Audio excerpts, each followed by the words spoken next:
Good morning, and let me say something that might genuinely surprise you. The medical establishment has spent decades telling seniors to slow down, take it easy, and accept the natural decline that comes with age. But what if I told you that some of the most groundbreaking longevity research of the last 10 years completely contradicts that advice? What if the things keeping you sharp, strong, and independent at 75, 80, even 85 years old are not the things your doctor mentioned at your last checkup, but simple daily habits that most people your age have quietly abandoned? I'm Dr. Daniel Hayes, and after more than 2 decades working with patients in the 75 to 85 age range, I've seen something that the research is only now beginning to confirm. The people who age the best, the ones who still drive themselves to appointments, who still garden, who still remember every grandchild's birthday without writing it down, they share a very specific set of behaviors, not expensive supplements. Behaviors. A landmark study published by the Stanford Center on Longevity followed over 4,200 adults between the ages of 70 and 90 for a period of 12 years. What they found was striking. Those who maintained just four or more of these specific daily habits were 61% less likely to experience what researchers call accelerated functional decline, meaning the rapid loss of independence that sends so many seniors into assisted living far earlier than necessary. 61%. That is not a small number. That is the difference between living your life on your own terms and living it on someone else's schedule. Now, I want to tease something before we go further because I know you might be tempted to skip ahead. The number one habit on this list, the most powerful of all six, is something that almost no one talks about. It has nothing to do with diet or exercise in the traditional sense. In fact, most cardiologists don't even bring it up. But the research coming out of institutions like Johns Hopkins and the University of Edinburgh suggests it may be the single greatest predictor of cognitive and physical independence after age 75. So please stay with me until the end, because that one could genuinely change how you approach the rest of your life. But before we dive into the list, I want to ask you something personally. Drop your age in the comments below, whether you're 68, 74, 81, or somewhere else entirely, and tell me which of these habits do you think you already have. I read every single comment on this channel. Everyone, this community means everything to me, and your story matters. So leave it down there, and let's have a real conversation. Now let's count down from number 6 to number 1, starting with something that sounds almost too simple to be life-changing, but the science behind it is anything but simple. Number 6, drinking water strategically, not just casually. Here's what most people get wrong about hydration after 75. They think it works the same way it did at 45. It absolutely does not. After the age of 70, your kidneys lose approximately 40% of their filtering efficiency. Your body's thirst signals become significantly blunted, meaning you genuinely stop feeling thirsty even when you're severely dehydrated, and your blood's ability to carry oxygen and nutrients to your muscles and brain drops measurably with every percentage point of fluid you lose. Think of your bloodstream like a river delivery system. When that river runs low, the delivery trucks slow down, packages get lost, and the whole operation starts breaking down. That is exactly what chronic mild dehydration does to the aging body. Research from the European Journal of Nutrition involving 3,500 adults over the age of 70 found that those who maintained consistent daily hydration above 1.8 L showed a 38% lower rate of urinary tract infections, a 29% reduction in falls because dehydration dramatically impairs balance and reaction time, and significantly better scores on short-term memory tests. The brain is approximately 75% water. Even a 2% drop in hydration causes measurable cognitive impairment at any age. But after 75, that effect is amplified because your brain's compensatory mechanisms are already working harder just to maintain baseline function. Here is the key that makes this a habit for truly exceptional seniors. They don't just drink water when they remember. They drink 12 to 16 Oz first thing in the morning, before coffee, before breakfast, before anything else. This is because the body loses fluid overnight through breathing and minor perspiration. And after 75, your overnight fluid deficit is typically 30% higher than it was in midlife. Then they drink a small glass with every meal and one mid-afternoon. The synergy tip here is critical. Pair your morning water with a small amount of sodium, not table salt, but a pinch of high-quality sea salt or an electrolyte tablet. Because after 75, your kidneys have more difficulty retaining sodium, and without it, plain water passes through your system without being fully absorbed into your cells where it's actually needed. Margaret, 81 years old, from Boise, Idaho, came to see me complaining of afternoon brain fog, dizziness when standing, and what she described as feeling like my thinking was wrapped in cotton. She was not dehydrated in any dramatic sense. She was chronically, mildly underhydrated. We made one change, strategic hydration timed correctly, with a small electrolyte addition in the morning. 6 weeks later, she told me it felt like someone had cleaned the windows of her mind. Her balance improved, her afternoon fatigue decreased significantly. One habit, life-changing results. Number 5, resistance-based movement at least twice per week. I need to be very clear about something here because I see this misunderstood constantly. When I say resistance movement, I am not talking about going to a gym and lifting heavy weights. I am talking about any movement that asks your muscles to work against a force, whether that's a resistance band, a light dumbbell, a wall push-up, or even carrying groceries with intention. The distinction matters enormously after 75 because of a process called anabolic resistance. Let me explain what that means. Anabolic resistance is the reduced ability of aging muscle cells to respond to protein and exercise stimulation. In practical terms, it means that after 75, your body needs more signal, more intentional resistance to maintain the same amount of muscle that a 50-year-old would maintain with half the effort. Your muscles are not lazy. They are simply harder to reach, and if you don't reach them consistently, they begin a process called sarcopenia, the progressive loss of muscle mass and strength, which research from the Mayo Clinic has linked to a 47% increased risk of falls, a 53% higher likelihood of being unable to perform basic daily tasks within 5 years, and a dramatically shortened overall lifespan. A study from Tufts University followed adults aged 75 to 85 who began twice-weekly resistance training. After just 10 weeks, participants showed an average 37% increase in leg strength, a 28% improvement in balance scores, and here is the part that always surprises people: a measurable improvement in insulin sensitivity, which directly affects energy, inflammation, and cognitive function. The mitochondria in your muscle cells, which are essentially the power plants of your body, literally regenerate more efficiently when resistance exercise is present. You are not just building muscle, you are rebuilding the energy infrastructure of your entire body.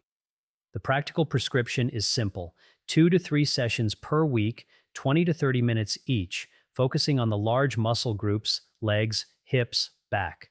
Resistance bands are ideal for seniors because they provide progressive resistance without joint impact.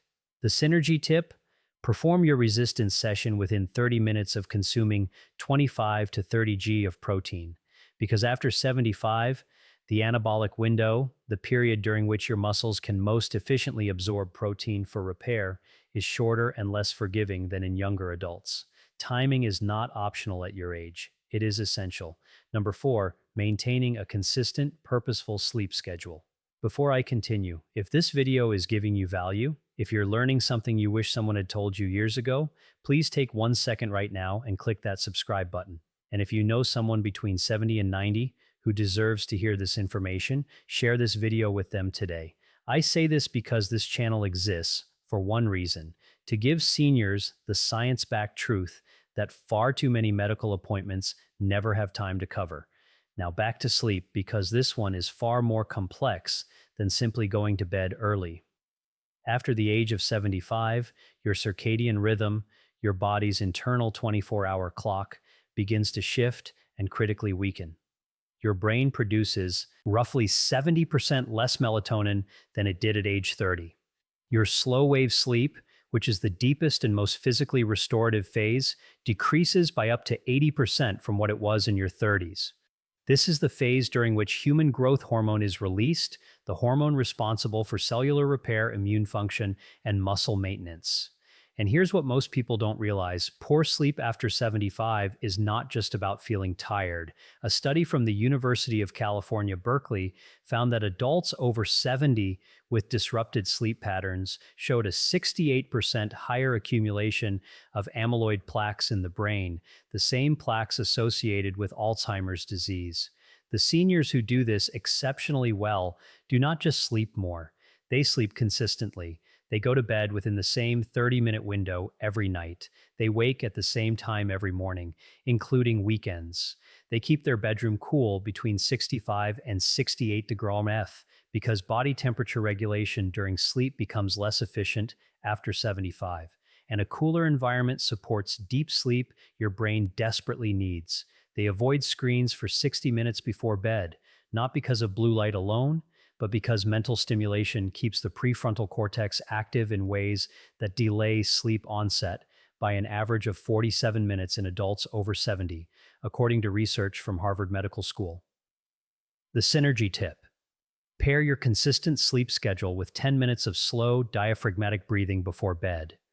This activates the parasympathetic nervous system, your body's rest and repair mode, and research shows it reduces nighttime cortisol levels by up to 22%, making it significantly easier to reach and sustain slow-wave sleep in aging adults. Number 3, eating protein in a deliberate, distributed pattern. This is where I see the most dangerous misconception among seniors, and it genuinely concerns me as a physician. The idea that you need less protein as you age is not just wrong. It may be one of the most harmful pieces of nutritional folklore ever passed down. The truth is the exact opposite. After 75, due to the anabolic resistance I mentioned earlier, your body actually requires 50 to 75% more dietary protein per pound of body weight than a healthy 30-year-old to achieve the same muscle maintenance effect. Yet most seniors I see are eating half the protein they need, often because appetite decreases with age, and high carbohydrate foods feel easier to prepare and consume. Research published in the American Journal of Clinical Nutrition involving over 2,700 adults aged 70 to 85 found that those who consumed at least 1.2 g of protein per kilogram of body weight daily, distributed across 3 or more meals, maintained significantly more muscle mass, had 41% lower rates of hospitalization due to fall-related injuries, and showed markedly better immune response to common infections like influenza and pneumonia. Think of protein like the bricks your body uses to rebuild itself overnight. Every night, while you sleep, your body tears down old, damaged tissue and replaces it with new. Without enough bricks, without enough protein, the reconstruction is incomplete. Over months and years, the structural deficit becomes catastrophic. The practical approach is this: aim for 25 to 35 g of protein at each of your 3 main meals. This is approximately 4 to 5 oz of chicken, fish, eggs, Greek yogurt, or legumes per meal. The reason distribution matters so much after 75 is that aging muscles can only utilize approximately 35 to 40 g of protein per sitting for synthesis. Beyond that, the excess is oxidized for energy rather than used for repair. Spreading it out makes every gram count.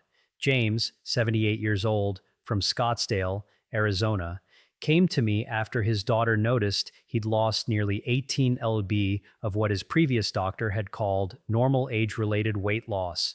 It was not normal. He was losing muscle, not fat, and his grip strength, a powerful predictor of longevity in older adults, had dropped to the bottom 15th percentile for his age group. We restructured his meals around deliberate protein intake. 12 weeks later, he had regained 11 lb of lean mass. His grip strength was back in the 60th percentile, and he told me with unmistakable pride that he had carried all of his own groceries from the car for the first time in 2 years. The synergy tip: pair your protein meals with a small amount of vitamin C, an orange, some bell pepper, a splash of lemon juice, because vitamin C is essential for collagen synthesis, which works in tandem with dietary protein to maintain not just muscle, but the connective tissue, joint cartilage, and skin integrity that collectively determine how well your body holds itself together after 75. Number two, daily intentional social engagement. I told you earlier in this video that one of the top two items would surprise you. This is the one that surprises most people because it sounds too soft, too emotional to be a medical recommendation. But I want to be absolutely clear. The research on social engagement and longevity in adults over 75 is not soft. It is some of the hardest, most replicable science in modern gerontology. A study from Brigham Young University analyzing data from over 300,000 adults across multiple decades found that social isolation carried a mortality risk equivalent to smoking 15 cigarettes per day. Let me say that again. Being chronically socially isolated is as dangerous to your lifespan as smoking 15 cigarettes every single day. For adults over 75, the National Institute on Aging has found that loneliness accelerates cognitive decline by up to 64%, increases the risk of dementia by 41%, and dramatically elevates inflammatory markers in the blood, specifically interleukin 6 and C-reactive protein, that directly damage cardiovascular tissue, immune function, and neural connectivity. Here is the physiological reason this works at such a deep level. Meaningful social interaction, not passive screen time, not watching television in the same room as someone, but actual engaged human connection, triggers the release of oxytocin, which suppresses cortisol, reduces inflammation, and activates the prefrontal cortex in ways that keep neural pathways dense and active. Think of your social brain like a muscle. The neurons that fire during genuine conversation, shared laughter, debate, and emotional connection are the same neurons that maintain your memory, your decision-making, and your sense of self. When those neurons go quiet for weeks at a time, they begin to prune. And after 75, neuroplasticity, your brain's ability to form new connections, has already decreased significantly, making unused pathways far harder to restore. The prescription here is not complicated, but it must be intentional.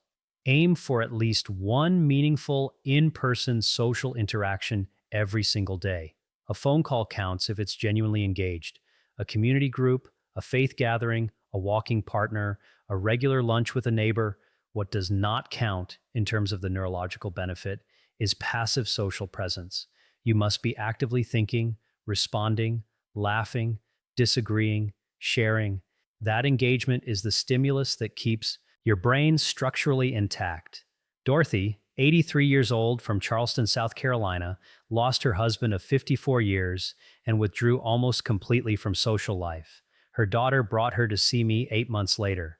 Cognitively, she had declined measurably on standard assessments in less than a year. We didn't change her medications.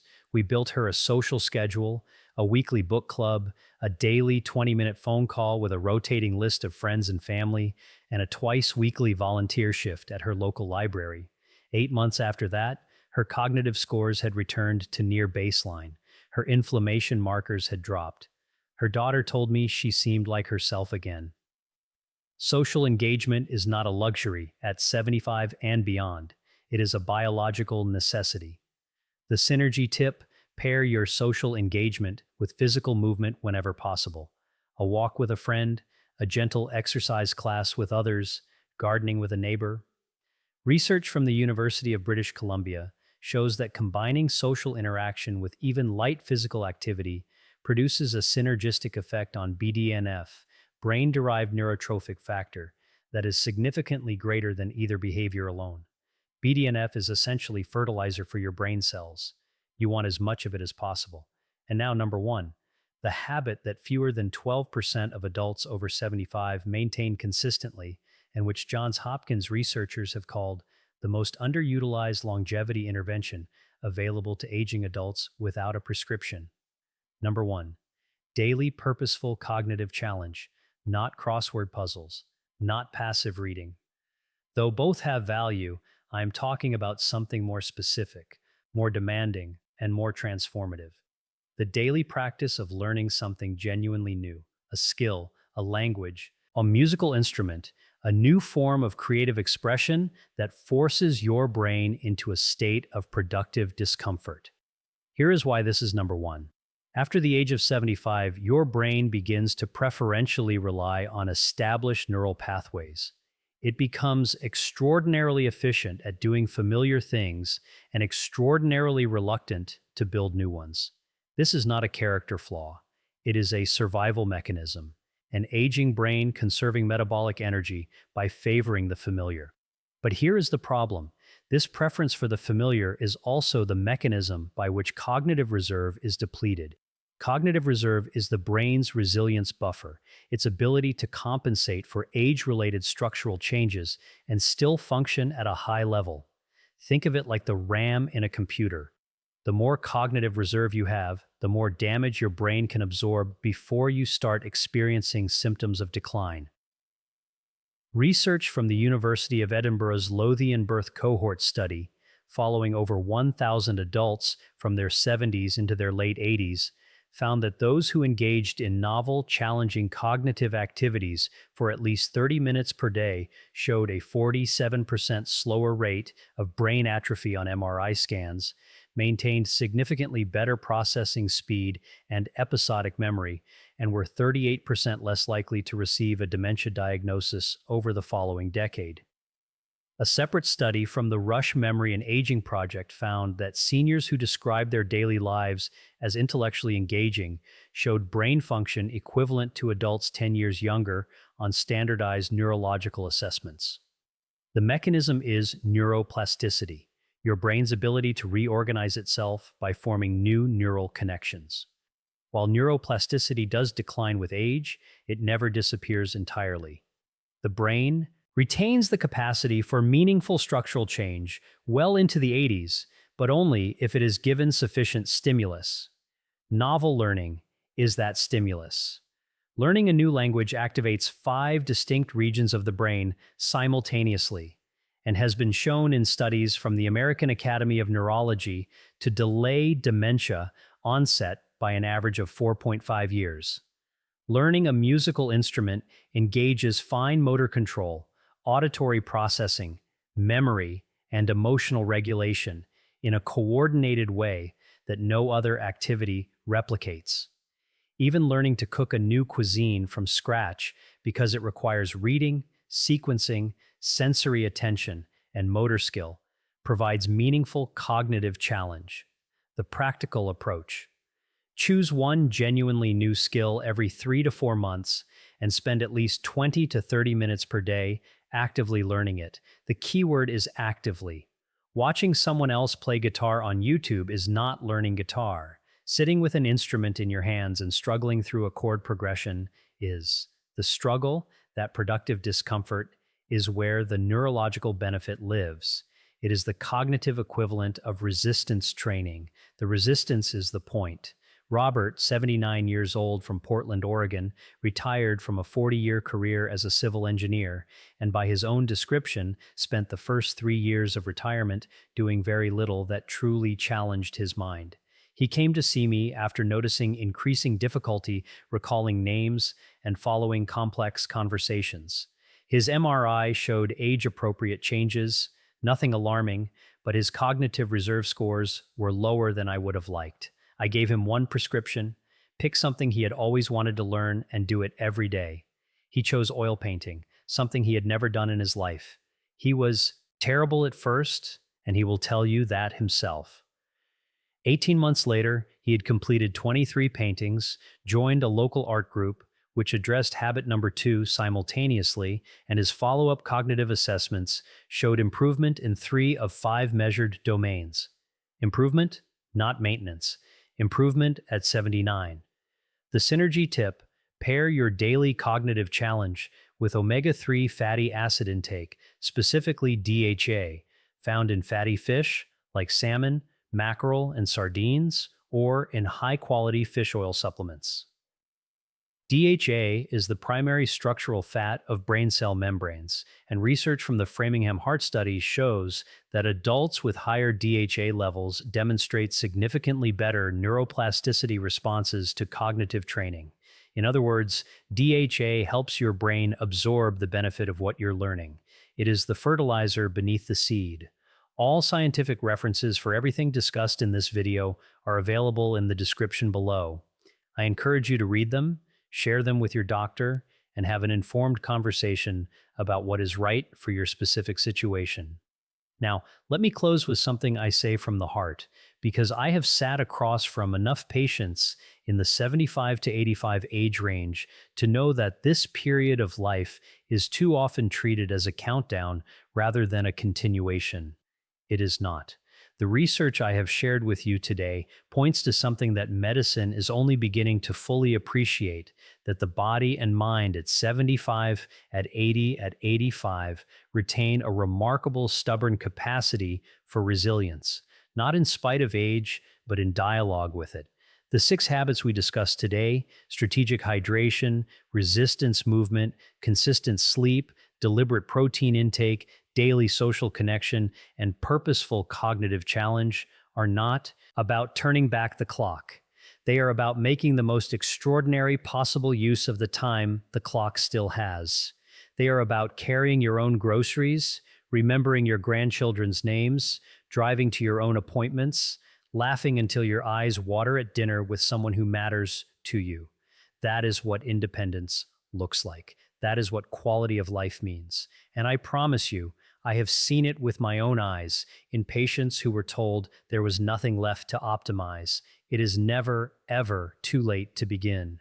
If you're not subscribed to this channel yet, please do that right now. Every week, I bring you research-backed, senior-specific health information that I genuinely believe can add years of quality to your life. Click subscribe and make sure the notification bell is on so you never miss a video. And now I want to hear from you.